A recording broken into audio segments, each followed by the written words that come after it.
Bonsoir à tous.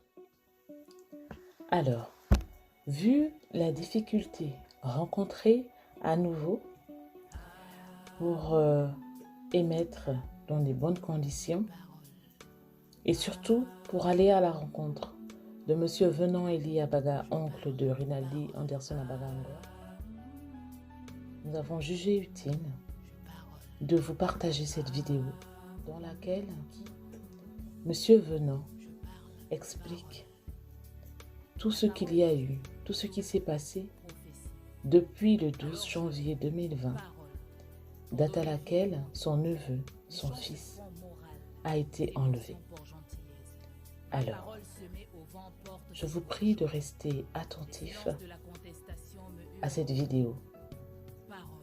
Et surtout, notre souhait, notre demande auprès des autorités compétentes au Gabon est que cette affaire soit réglée. Sinon, qu'il y ait plus d'éclaircissement et que la famille, ainsi que toutes les personnes qui se sont touchées par cette situation, qui se sont touchées par cette disparition inquiétante, inexpliquée, incompréhensible, cette douleur rencontrée par la famille, qu'enfin il y ait des mots posés à la famille. Je vous souhaite à tous un bon visionnage. Bonsoir, je suis Venant Eli Abaga. Je suis jeune Gabonais étudiant à l'université Omar Bongo. Je suis plutôt l'oncle, je peux dire l'oncle père de Rinaldi. Je vais essayer de dire comment j'ai appris la disparition de Rinaldi et tout ce qu'on a eu à faire depuis sa disparition. Rinaldi était parti passer les vacances et les week-ends au village, notre village à D. Le village est situé à 25 km de Vitam, sur la route de Kondo. Comme maman vit seule, je suis une veuve, donc, et tous mes frères apprennent, tous mes petits frères et ma petite soeur apprennent à Vitam, en ville. Donc chaque week-end, ils vont lui rendre visite. Donc, le 10, un vendredi, il est parti passer le week-end au village comme d'habitude. C'est l'année passée qu'il avait commencé les cours. Il restait de son enfance, de sa naissance, jusqu'à ce qu'on vienne l'enlever. Il vivait avec maman, avec sa grand-mère qui fait ma mère. C'est cette année que sa mère l'a récupéré pour qu'elle aille en ville avec elle. Donc, en allant passer le week-end au village, ils étaient censés rentrer le 12, comme d'habitude, partir le vendredi et rentrer le 12, rentrer le dimanche, c'est ce qu'ils avaient fait. Et je pense que c'est vers 15h, 15h, 16h qu'on m'appelle, qu'on me dit qu'on cherche, maman m'appelle pour me dire qu'on cherche l'enfant, on ne sait pas où est passé l'enfant. Sachant que l'enfant, n'est pas un enfant qui se balade, qui va chez les gens. Donc je leur avais demandé d'aller regarder s'il n'était pas au salon, s'il ne dormait pas quelque part. On constate que malgré tout ce qu'ils ont fait, partout où ils ont regardé, on n'a pas trouvé ni de traces, pas de traces d'enfant. Donc c'est comme ça que maman appelle sa mère depuis Vitam pour lui annoncer la nouvelle. Et quelques minutes après, elle arrive, la mère, c'est-à-dire Maïcha, la mère de l'enfant, amène la police depuis le village. Et la police a cherché l'enfant dans les alentours de la maison. pas de traces. C'était comme une blague. Le lendemain, pas de traces toujours de l'enfant. On a vu que l'affaire était sérieuse. La police s'est rendue le lendemain au village pour mener encore des enquêtes, pour chercher encore, mais rien n'a été fait. Pas de traces toujours. C'est comme ça que depuis Libreville, comme moi étant en examen, je ne pouvais pas partir en province. Étant en examen à l'université, on avait entamé certaines procédures à la capitale. Donc, les plaintes avaient été déposées à la police judiciaire de Libreville, à la DGR et une autre à OIM. On s'est battu comme il faut. On a demandé à faire des sit-ins avec l'aide des nombreux Gabonais, des Gabonais qui voulaient nous soutenir, qui venaient nous soutenir. Mais ça n'a pas abouti. Ça n'avait pas abouti. Voici quelques documents de ce sit-in qu'on avait eu à demander. On voulait manifester pour l'enfant. Vous voyez, je ne sais pas si ça va bien se voir. Voici c'est la demande d'autorisation qu'on avait déposée à la police. Je ne sais pas si j'ai d'autres.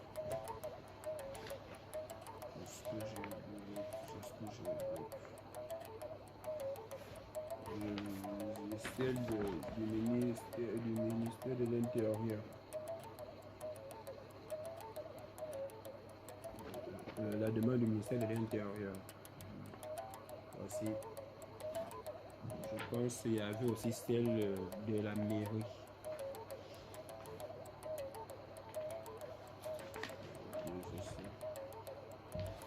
Voilà. C'est là tout ce qu'on avait eu à faire. Mais après le dépôt de ces autorisations, de cette demande d'autorisation, le directeur de cabinet du ministre de l'Intérieur m'avait appelé et j'étais accompagné de deux autres personnes. On l'avait trouvé là-bas avec des commandants, des généraux, des enquêteurs. Ils nous avaient demandé de ne pas manifester, qu'il y avait trop de tensions, on ne pourrait pas assumer si quelque chose de grave arrivait, on ne pourrait pas assumer. Donc il nous a demandé d'attendre et qu'ils feront de leur mieux pour retrouver l'enfant. Ce qui n'a pas, malheureusement, abouti. On n'a pas eu de suite favorable. Donc c'est après tout ceci que j'avais aussi entamé d'autres procédures pour essayer de voir avec d'autres autorités. Donc j'avais adressé un courrier au président de la République. Voici le courrier que j'avais adressé au président de la République. Voici, je pense aussi pour le ministre de la Justice.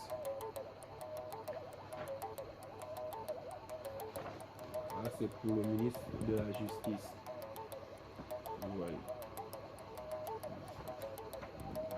N'ayant pas eu de réponse, j'étais parti aussi au LNTM pour voir avec des autorités pour voir si l'avancée des enquêtes, puisque même là, on n'avait pas d'informations. On apprenait que telle personne a été arrêtée rien que par les réseaux sociaux. On ne nous disait rien de bon. Pas d'informations, rien. Voilà comment j'étais parti aussi en province. J'avais amené les courriers. Voici celui du gouverneur.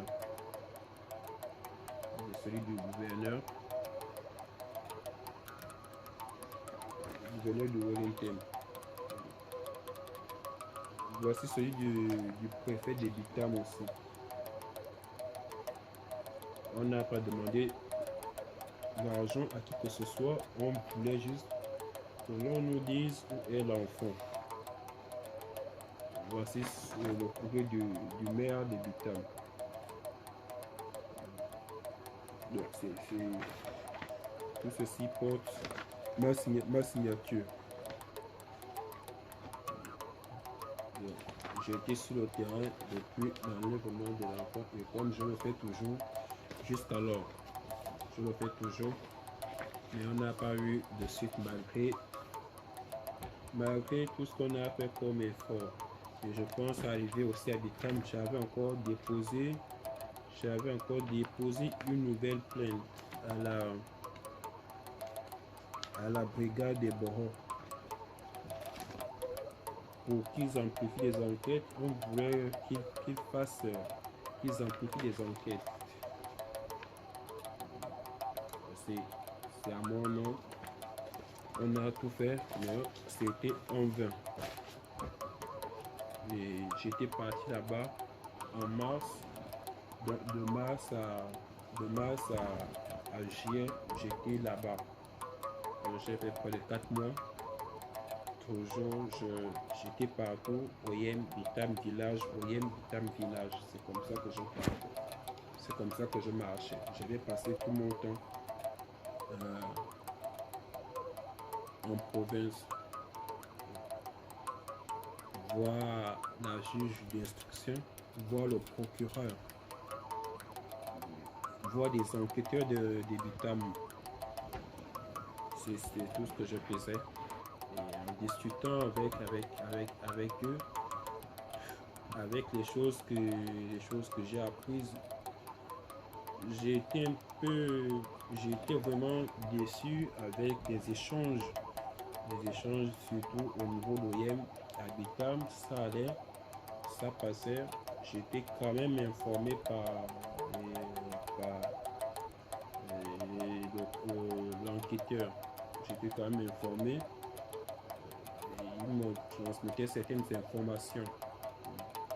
Mais au niveau d'OIM que j'avais été vraiment déçu avec ce qui se disait, ce que j'entendais, comme si c'était des menaces, comme si c'était des intimidations, jusqu'à dire que si c'est nous-mêmes qui avions rendu notre enfant, qu'on cesse de faire le bruit et le dire aux gens. Ça a découragé. On a fait des efforts, on a dépensé. Toutes mes économies sont parties comme ça avec l'affaire de l'enfant. Il fallait faire des déplacements, il fallait aller par-ci par-là. L'affaire de Rinaldé n'est pas facile. Et tout récemment en octobre, j'ai encore envoyé un peu l'argent à maman pour se rendre à OIM et savoir ce qui se passe réellement avec la mère de l'enfant. Je pense que certaines informations étaient publiées sur Facebook, je ne sais pas qui. À ce moment, je ne les avais jamais publiées. Il sortait de là-bas que rien n'est toujours fait. Le principal présumé, le principal coupable dans les 8 véhicules qui avaient amené l'enfant n'a toujours ni toujours les faits qui sont reprochés.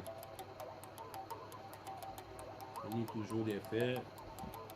Et depuis là, il n'a pas encore été interrogé par la juge d'instruction. Certaines informations qui m'ont été transmises disent que c'est une grande personnalité de ce pays qui est derrière l'affaire. Voici pourquoi ça traîne.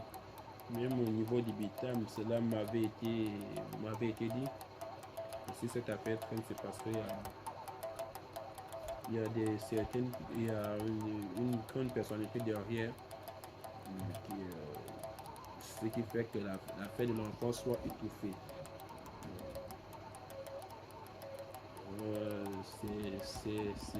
C'est dur pour la famille, dur pour si jeunes que nous sommes, dur pour une mère si jeune, dur pour cette femme qui a fait des sacrifices pour élever cet enfant. Je parle de ma mère. Elle a fait des grands sacrifices pour élever cet enfant. C'est pas facile. Mais il fallait être fort pour gérer toutes ces humeurs. Il arrivait des jours que moi-même j'enviais seulement la mort pour vouloir commettre l'irréparable, mais par des conseils, par ceux qui étaient toujours là à m'appeler au téléphone, à faire des appels vidéo. Ça avait changé quand même quelque chose en moi. Avec la petite soeur, c'est pas la joie. C'est pas du tout facile à vivre. N'en parlons pas de la grand-mère. Il suffit seulement de la laisser un instant seule. Vous allez la retrouver en larmes. La petite soeur passe des jours, je ne sais pas si elle a changé. C'est quand j'étais là-bas, elle passait des jours sans manger, toujours enfermée dans sa chambre. Il fallait supporter tout ça, il fallait supporter des pleurs tous les jours. C'est pas facile, c'est une chose que je ne peux souhaiter à quelqu'un.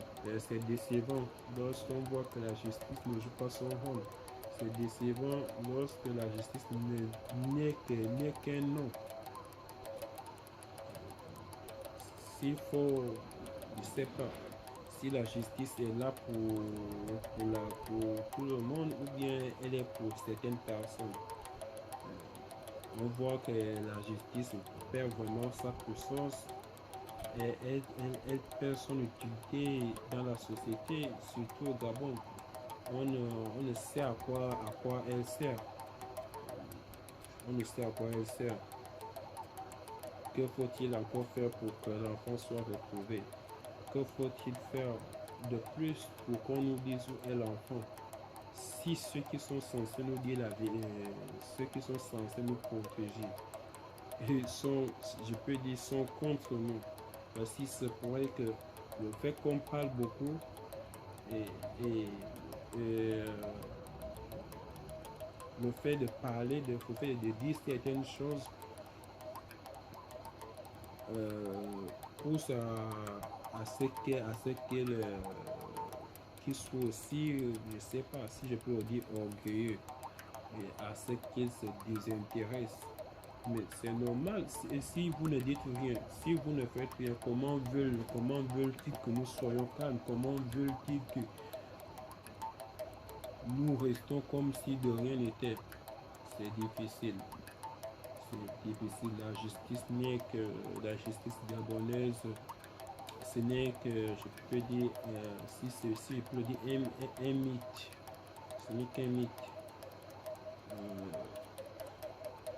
Elle n'existe que pour certaines personnes, pour d'autres non. Elle est au service de certaines personnes, et pas pour tout le monde.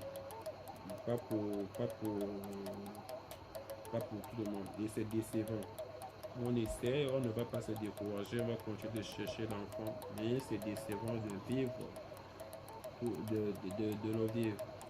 C'est vraiment décevant. Mais on ne va pas se décourager, on va continuer à le chercher. On veut juste la vérité, qu'on nous dise si l'enfant vit ou s'il ne vit plus. S'ils l'ont tué, où est-ce qu'ils l'ont jeté? On ne veut pas, on ne demande pas l'argent, on ne demande quoi que ce soit, on veut seulement qu'on nous dise où est l'enfant, s'il est vivant, que nous puissions le récupérer. Ça ne sert à rien qu'ils disent qu'ils sont enfermés, quand bien même ils dorment tranquillement. Ils font ce qu'ils veulent, à savoir s'ils sont vraiment perturbés, comme nous le vivons ici. Pas de sommeil, Je sais ce que cette affaire a laissé en moi comme difficulté, comme problème. Si moi je ne suis que l'homme, j'essaie d'imaginer ce que vit sa mère. Si cette affaire m'affecte ainsi, je sais pas, j'essaie d'imaginer comment ça affecte aussi sa mère, sa grand-mère et les autres. C'est compliqué, mais c'est Dieu qui est grand. C'est Dieu qui est grand. C'est comme ça que c'est ce que nous vivons depuis la disparition de Rinaldi. C'est notre vécu. Après avoir visionné ce que Monsieur Venant a bien voulu nous partager, je vous laisse tirer les conclusions qu'il faut. À vous de nous dire dans les commentaires si oui ou non vous pensez que la situation, que cette disparition est gérée comme cela se devrait par les autorités. Est-ce que la famille a raison de toujours poser des questions? Est-ce que selon vous, cette famille reçoit l'aide dont elle a besoin?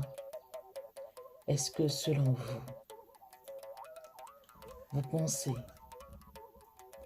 que cette famille pourra à nouveau un jour prendre son enfant dans ses bras? C'est par ces questionnements que je vous laisse et que je vous souhaite de passer une excellente soirée. Nos prochains invités, mercredi 25 novembre 2020, seront Mystère. Bonne soirée à tous. Prenez soin de vous, prenez soin de vos proches.